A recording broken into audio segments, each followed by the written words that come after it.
Chapter 1. The Making of a Lawn Care Professional. Let me paint you a picture of what it means to be a professional lawn care specialist in today's fast-paced world. I'm not your typical gardener. Standing at 6'3" and weighing in at 250 pounds, I've always stood out in a crowd. But in this line of work, my size has been both a blessing and a curse. The blessing: being able to handle heavy equipment with ease. The curse? Well, try looking non-threatening when you're built like a linebacker and someone's already decided you're the enemy. Before I dive into the infamous encounter that prompted this story, you need to understand what a typical day in my life looks like. Most people see a lawn care professional drive by and think, oh, they just spray some stuff and move on. If only it were that simple. The reality is a carefully choreographed dance of time management, physical endurance, and customer service that would make a project manager's head spin. My day typically starts at 5:30 a.m. While most people are still hitting their snooze buttons, I'm already checking weather reports, reviewing my route, and loading up my truck with the day's supplies. You see, in this business, preparation is everything. A forgotten piece of equipment or a miscalculated amount of product can throw your entire day into chaos. The company I work for has developed what they call an efficiency-based routing system. In theory, it's supposed to optimize our daily routes to minimize drive time and maximize productivity. In practice, it means we're given strict time allocations for each property, typically 10 minutes for anything under 5,000 square feet. Do the math. With 25-plus stops in a day, every minute counts. And when I say every minute counts, I mean it. Our slow season schedule, which runs from 7 a.m. to 4:30 p.m., though it often stretches to 5 p.m., is actually more demanding than our busy season. Why? Because during slow seasons, efficiency becomes even more crucial.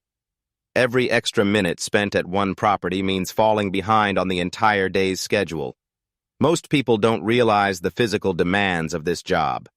On an average day, I walk between 15 and 20 miles, and this isn't your casual stroll through the park. I'm talking about traversing every type of terrain imaginable: steep hills that would make mountain goats nervous, uneven ground that seems designed to twist ankles, and stairs. So many stairs. All while pushing a seed spreader that weighs anywhere from 20 to 40 pounds. The equipment itself deserves its own chapter. Each piece has to be maintained, cleaned, and calibrated regularly. A miscalibrated spreader can mean the difference between a perfectly treated lawn and an expensive mistake. We carry everything from basic spreaders to specialized application equipment, and each has its own quirks and maintenance requirements. Then there's the chemistry knowledge required. We're not just throwing random products on lawns. We're licensed professionals who need to understand soil composition, grass types, seasonal variations, and how different chemicals interact. It's part science, part art, and part physical labor, all wrapped up in a package that needs to be delivered in 10-minute intervals. Chapter 2. The Rules of the Road.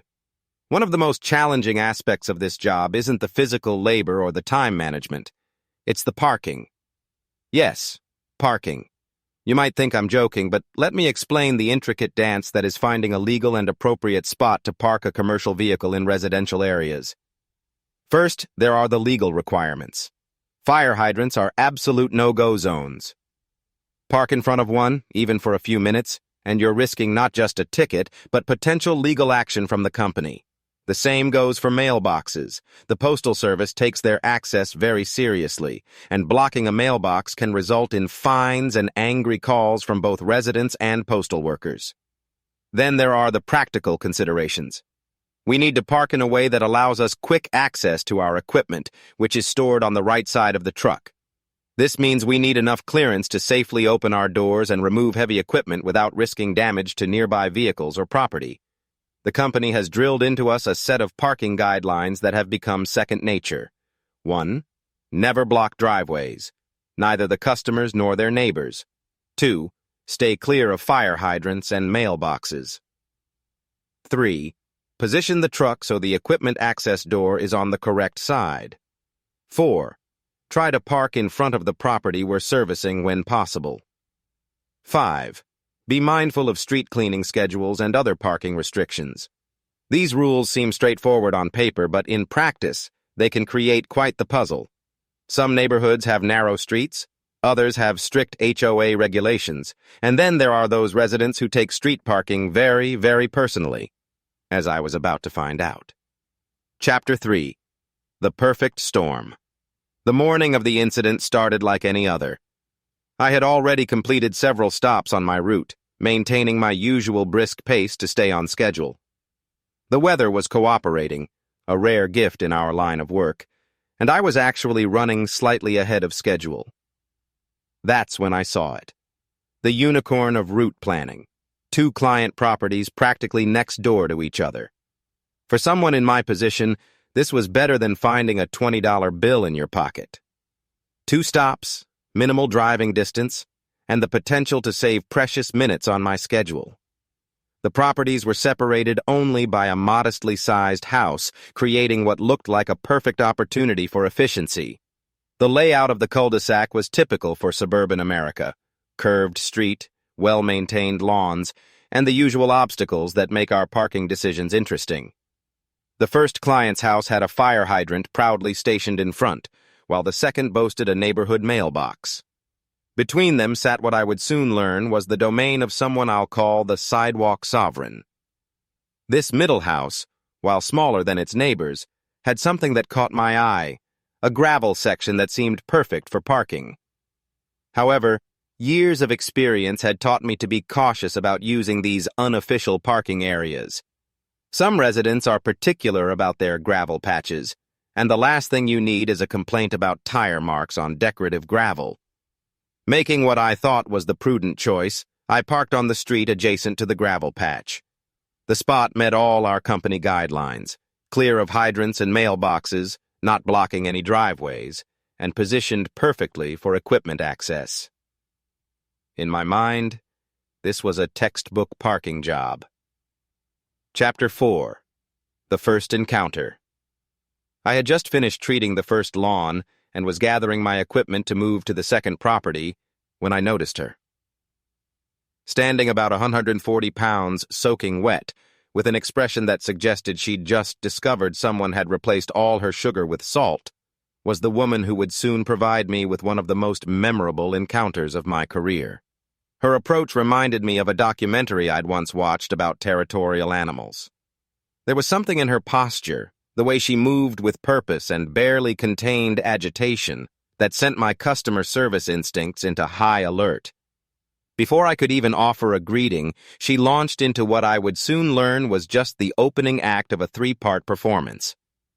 "This is the 3rd time you've parked your truck in front of my house," she declared, her voice carrying the kind of authority usually reserved for military commanders or kindergarten teachers during snack time. The words B-word were thrown in for good measure, though I suspect she wanted to use stronger language. Now I've been with this company for nearly a year, and one thing I pride myself on is my ability to handle difficult situations professionally. In all my time on the job, I've had minimal issues with residents, and when problems did arise, they were usually resolved with a simple conversation and a note in our system to prevent future issues. Maintaining my professional demeanor, I responded with what I thought was a reasonable and accommodating answer. "Of course, that's not a problem, ma'am. I'll make a note in the instructions so this doesn't happen again. I apologize for any inconvenience." Her reply came quick and sharp. "Well, good. Make sure you don't park in front of my house anymore." What followed was a brief back and forth that essentially consisted of her repeating her parking demands in various ways, each time as if she were explaining a complex concept to a particularly dense child. Eventually, she walked away, and I thought the situation was resolved. Chapter 5. The Fatal Mistake. This is where I made what I now recognize as a tactical error in judgment. The second yard was small, the kind of property that usually takes 5 minutes tops to service. In my mind, I did some quick math. The time it would take to pack up all my equipment, move the truck, and then unpack everything again versus just completing the quick job and moving on. She had specifically said next time regarding the parking situation and hadn't explicitly asked me to move immediately. In my efficiency-focused mind, this seemed like a reasonable interpretation of the situation. After all, I was already behind schedule, and the extra time spent moving equipment seemed unnecessary for such a brief job. Oh, how wrong I was. I proceeded to treat the second lawn, working as quickly as possible while maintaining our quality standards. The entire service took maybe 6 minutes, a relatively quick job even by our standards. As I finished up and began loading my equipment back into the truck, I felt pretty good about my decision. The job was done, both properties were serviced, and I was ready to move on with my day. I sat in my truck and began the process of printing out receipts for both properties, a necessary step that usually takes no more than a minute. That's when I saw her approaching again in my rearview mirror, and this time she wasn't alone. She had her phone pressed to her ear, and the expression on her face made her previous anger look like mild amusement. Chapter 6. The Escalation. When I say this woman was angry, I'm not doing justice to the level of rage she was exhibiting. Her entire body was literally shaking, reminiscent of a small dog that spotted a much larger one through a window. The phone in her hand seemed to serve as both audience and witness to what was about to unfold. Trying to defuse the situation before it escalated, I called out with what I now realize was perhaps an ill-timed attempt at friendliness. "Don't worry, I'm printing the receipts and then I'm leaving. Just give me 30 seconds. If words could spontaneously combust, the ones she unleashed next would have incinerated everything within a 10-foot radius. She charged toward my truck with the determination of someone who had just discovered their last nerve and was ready to share it with the world. "No, you will move now. Not later, not in a minute. Now!" The volume of her voice suggested she was trying to communicate with someone in the next county. "This is the 3rd time I've talked to you about doing this, and I won't stand for it anymore. I shouldn't have to waste my precious time for a 3rd time just because an idiot like you can't pay attention." Confused by her insistence that we'd had previous interactions, I attempted to explain. I'm sorry, ma'am, that you've gone through that. But this is the first time I have ever been to your neighbor's house. You may have spoke with a different tech about—" She cut me off mid-sentence, her trembling intensifying to the point where I was genuinely concerned for her physical well-being.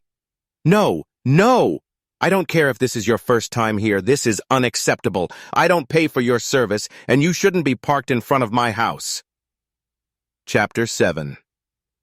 The Performance. What happened next was worthy of a reality TV show. As I stepped out of my truck to deliver the receipts to my actual client's doors, she provided what I can only describe as an Oscar-worthy performance into her phone. "Oh my God, sir, he got out of his truck and approached me aggressively." This declaration was particularly amusing given that I was moving with the careful deliberation of someone trying not to startle a skittish animal. Her ongoing commentary into the phone created a surreal soundtrack as I attempted to complete my work duties. The situation had crossed from frustrating into absurd. Here I was, a professional trying to complete a simple task, being narrated like a true crime documentary in real time. As I needed to pass by her to reach the second house, I was treated to another round of her demands, each more emphatic than the last. Maintaining as much calm as I could muster, I attempted one final time to reason with her. "Ma'am, please calm down. I'm just going to hang these receipts on the doors and then I'll leave. Look, you're so angry that you are literally shaking. Just calm down for a second and I'll leave immediately." This attempt at de-escalation had roughly the same effect as throwing water on a grease fire. "I will not calm down. How dare you? You are leaving right now, or I am calling the police." Chapter 8. The Grand Finale. At this point, I had to make a decision. While I'm generally committed to completing all aspects of my job, including proper documentation and receipt delivery, the threat of police involvement pushed this situation into not-worth-it territory.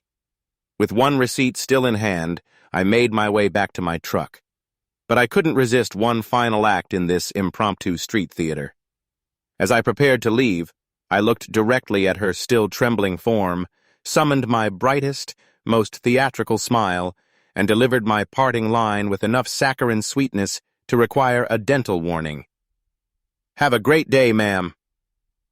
The look on her face as I drove away was priceless, a mixture of indignation and disbelief that somehow made all the drama worth it. As I continued my route, the absurdity of the entire situation began to sink in. Chapter 9. The Reflection. The irony of the situation wasn't lost on me. Throughout this entire encounter, my truck's speakers had been playing YouTube videos about entitled parents. It was as if the universe had decided to provide me with a live demonstration to accompany my educational content. In my nearly year-long career in lawn care, I've had countless interactions with customers and residents. Most are brief, professional, and occasionally even pleasant. Some people are curious about what we're doing, others have questions about their lawn care, and a few just want to chat. But this encounter? This was something special. The incident, which I've come to refer to as my sudden Karen whiplash, has become something of a legend among my colleagues. It serves as a reminder that no matter how routine your job might seem, you never know when you're going to encounter someone who views the public street in front of their house as their personal domain. Chapter 10. Lessons Learned. Looking back on the incident, I can't help but analyze what I could have done differently. Should I have moved the truck immediately after the first interaction? Probably. Would it have made a difference? Given her insistence that this was our third encounter, despite it being my first time there, probably not. The experience taught me several valuable lessons about working in customer service adjacent fields. 1. Sometimes efficiency isn't worth the potential confrontation. 2. People can be territorial about the strangest things. 3. Maintaining professional composure in the face of irrationality is an art form. 4. A good sense of humor can help you get through almost anything. The incident also gave me a deeper appreciation for the complexity of our job. It's not just about treating lawns, it's about navigating the intricate social dynamics of residential neighborhoods, managing time constraints, and sometimes dealing with unexpected guardians of public parking spaces. Epilogue. The Aftermath. In the days following the incident, I made sure to add detailed notes to both client files about the parking situation. While I may have encountered my first wild Karen, I was determined to prevent my colleagues from having similar experiences. The notes were specific. Do not park in front of middle house between properties. Resident extremely sensitive about street parking. The story has become one of my favorite tales to share during lunch breaks or when training new team members.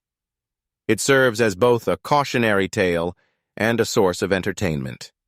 More importantly, it reminds us that in any service job, you're not just managing the technical aspects of your work. You're navigating a complex web of human interactions, territories, and expectations. The next time I had services scheduled for those properties, I arrived early to ensure I could find alternative parking. As I pulled up to the cul-de-sac, I couldn't help but glance at the middle house, half expecting to see a no parking shrine erected on the curb. The street was quiet that day, and I completed my work without incident, though I swear I could feel eyes watching me from behind curtained windows. In the end, this experience has become more than just an amusing anecdote. It's a reminder that every job, no matter how straightforward it might seem, has its own unique challenges and unexpected adventures. And sometimes, those adventures involve learning that the most dangerous territory isn't the steep hills we climb or the uneven ground we traverse. It's the public street in front of someone who has appointed themselves its guardian. As I continue my career in lawn care, I carry this experience with me as both a badge of honor and a reminder to always expect the unexpected. After all, you never know when you might encounter another self-appointed defender of public spaces. Chapter 11. The Ripple Effects. The story of the sidewalk sovereign has taken on a life of its own within our company. During morning briefings, new employees are now given what we jokingly call The curb diplomacy tutorial, using my experience as a case study in how to handle unexpected confrontations. My colleagues have started sharing their own stories of territorial residents, though none quite match the intensity of my cul-de-sac encounter. The incident has also changed how I approach my daily route planning. Now, when I see two properties close together, I take an extra moment to survey the landscape, not just for fire hydrants and mailboxes, but for any signs of particularly vigilant neighbors. I've developed what I call my parking protocol checklist. Scan for official obstacles, hydrants, mailboxes, driveways. Look for unofficial territories, gravel patches, carefully maintained curbs. Check for watching windows. Plan an escape route. Just kidding, mostly. Some might say I've become overly cautious, but I prefer to think of it as strategic planning. In this line of work, every minute saved by avoiding confrontation is a minute gained for actual lawn care. Chapter 12. The Broader Perspective. This experience has given me a unique insight into human nature and territory. It's fascinating how people can develop such strong attachments to public spaces. The street in front of someone's house exists in a strange gray area, technically public, but often viewed as an extension of private property by residents. I've started noticing similar patterns in other neighborhoods. There's the woman who sweeps her section of the street every morning, the man who places traffic cones to reserve his king spot, and the elderly couple who monitor their block like hawks from their front porch rocking chairs. Each of them, in their own way, is a distant cousin to my sidewalk sovereign. The psychology behind this territorial behavior is intriguing. Perhaps it's a natural human instinct to establish and defend what we perceive as our domain, even when that domain extends beyond our legal property lines. Or maybe it's a reflection of our need for control in an increasingly unpredictable world. Chapter 13. The Professional Evolution. This incident has undoubtedly made me a better lawn care professional. I've learned to read situations more quickly, to anticipate potential conflicts before they arise, and to maintain my composure even in the face of seemingly irrational anger. These skills have proven invaluable in numerous situations since. I've also developed a deeper appreciation for the importance of communication in our line of work. Now, when I make notes in our system about property specifics, I'm incredibly detailed about parking preferences and potential neighbor concerns. These notes have saved my colleagues from similar confrontations and have even earned me a reputation as the company's most thorough documentarian. Chapter 14. The Lasting Impact. Months have passed since my encounter with the sidewalk sovereign, but its impact continues to resonate. Every now and then, when I'm training new team members or sharing stories with colleagues, I'm reminded of that surreal morning in the cul-de-sac. The story has become something of a touchstone in my professional life, a reminder that our job is about more than just treating lawns. It's about navigating the complex web of human relationships and territorial boundaries that exist in every neighborhood. It's about understanding that sometimes the biggest challenges in our work have nothing to do with lawn care at all. And most importantly, it's about maintaining our professionalism and sense of humor, even when faced with unexpected obstacles. Chapter 15. Looking Forward. As I continue growing in my career, I find myself grateful for experiences like these. They add color to what might otherwise be routine workdays, provide valuable lessons in human interaction, and give us stories that will be told and retold at company gatherings for years to come.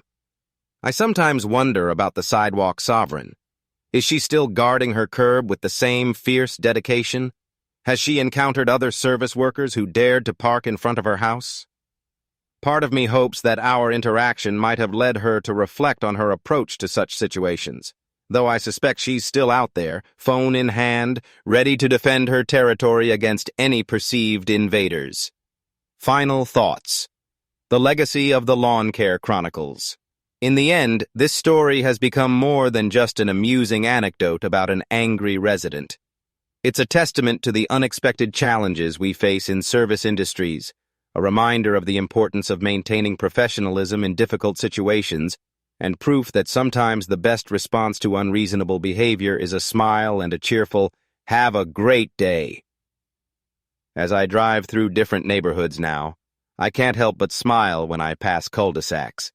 Each one potentially houses its own sidewalk sovereign, its own territorial defender, its own guardian of the curb.